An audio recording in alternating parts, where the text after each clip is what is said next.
I have served the Indian Army, the Indian Navy, the Indian Air Force, and then again the Indian Navy, following which I've had 2 degrees, 2 MDs. I have had 2 appointments as the Command Medical Officer. I've had 2 appointments as in commanding units, and I've had 2 appointments in being Director General of the Medical Services of the Air Force as well as the Navy. My journey has been long, but it has been extremely fruitful. I have learnt a lot of experience on the way, initially as a specialist treating patients, and then towards the latter half doing a lot of administration of troops as well as looking after hospitals as well as operations. It feels absolutely wonderful that I have been able to be appointed as the first lady to be the Director General Armed Forces Medical Services, to be able to do and carry out what I envisaged and wanted to do for the medical services. I thank the government for this opportunity that they have given me, and it has been a long journey for me.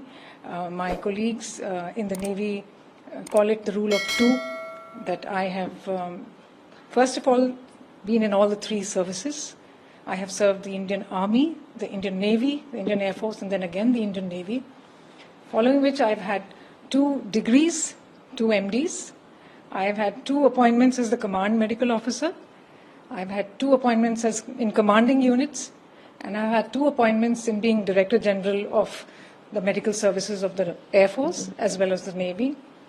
My journey has been long, but it has been extremely fruitful. I have learnt a lot of experience on the way, initially as a specialist treating patients, and then towards the latter half doing a lot of administration of troops as well as looking after hospitals as well as operations. And at every level, I have tried to raise the bar to reach whatever I have at the moment, what everybody is saying is the pinnacle of one's career in the Armed Forces Medical Services. Ma'am, as DGAFMS, you are in charge of, you are the senior most doctor or medical officer in 3 armed forces. What will be your priorities as the DGAFMS, and how would you want to see the medical arm of the services to be like in next, say, 5 years, 10 years?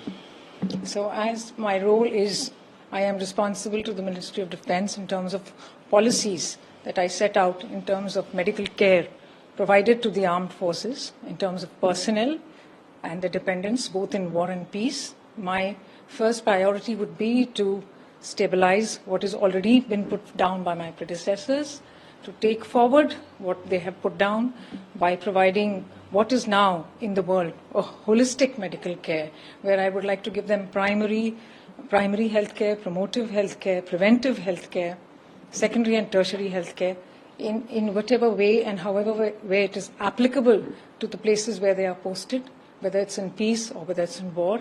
I would also pay attention to the health care of veterans, which is another very important aspect of looking after them. I would also look at aligning myself with the vision document that my directorate has prepared towards the Viksit Bharat 2047 program. I will look at digitization, which is one of my primary focus areas, where I would like to digitize. I would like to amalgamate the communication between all the 3 forces, the Army, the Navy, and the Air Force, where all the 3 medical services could communicate with each other and produce the best results and the highest standards of medical care that can be provided to the armed forces medical personnel and their dependents. Ma'am, a few years back, from 2020 onwards, we had seen the armed forces medical services. It was in a major way involved in protecting the armed forces, the troops, the personnel officers from the pandemic of COVID. And that was a big achievement, looking at the numbers and the kind of operations they were carrying out at that time. Yes.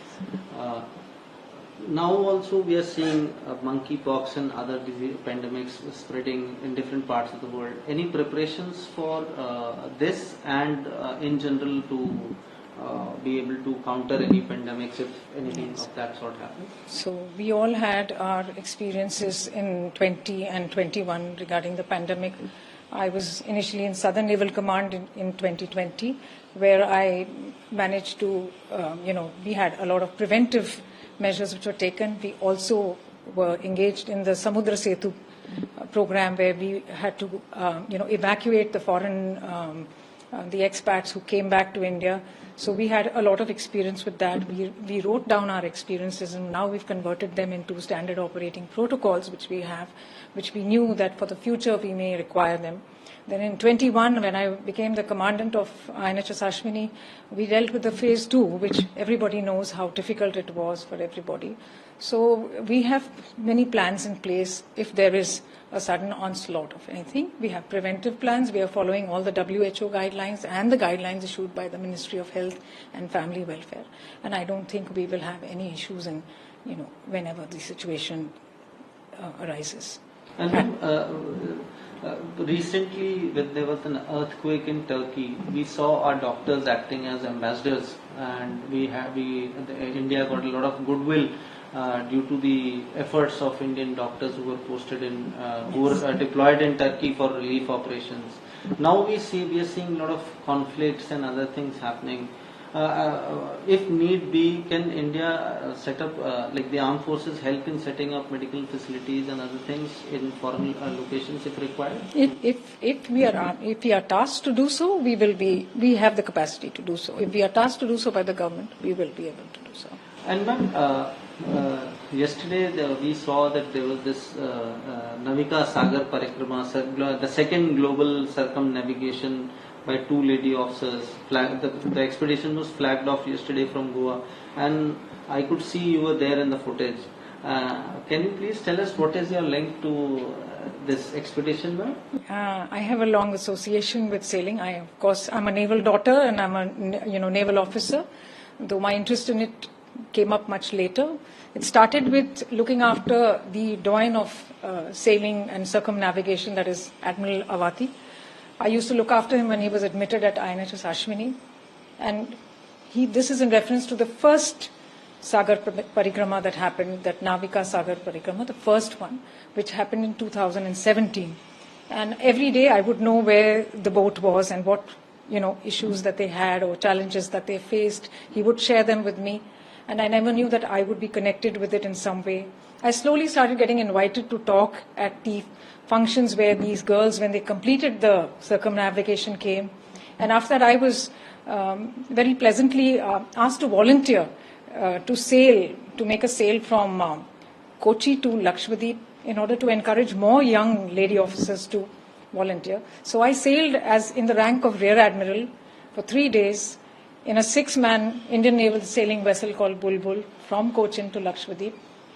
And I think the girls, both Jilna and Rupa, say that they were encouraged by seeing me sail.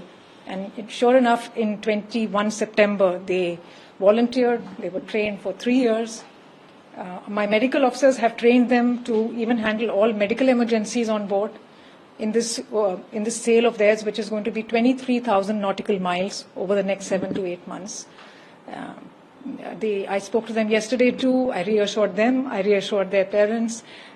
They are all set and ready. And in fact, I have learnt a lot from them in terms of looking at people who can be so inspired to take up such a challenge, such adventure, with so much of physical and mental resilience. We have a lot to learn from them. And you sailed as a Rear Admiral? I sailed as a Rear Admiral.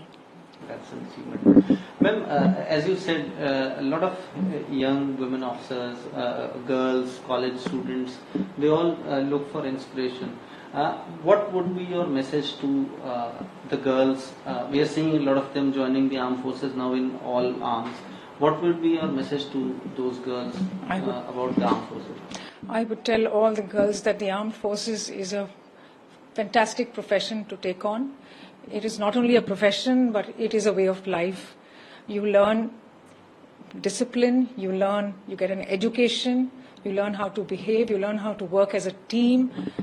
It becomes a really good way of life. It is a stable job with financial independence, a lot of teamwork, a huge family that comes to your support whenever you want. with healthcare.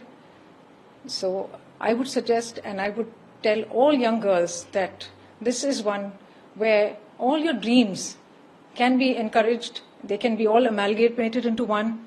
It's a level playing field. And I'm here as an example that if you be professionally involved in what you do and build yourself, build your career, keep upgrading your skills, keep climbing higher and higher, you will definitely be very happy in this profession. And it's my messages to all the young doctors there. Please join the Army Medical Corps, serve the nation to protect the protectors. I am sure that you will be very happy and professionally satisfied.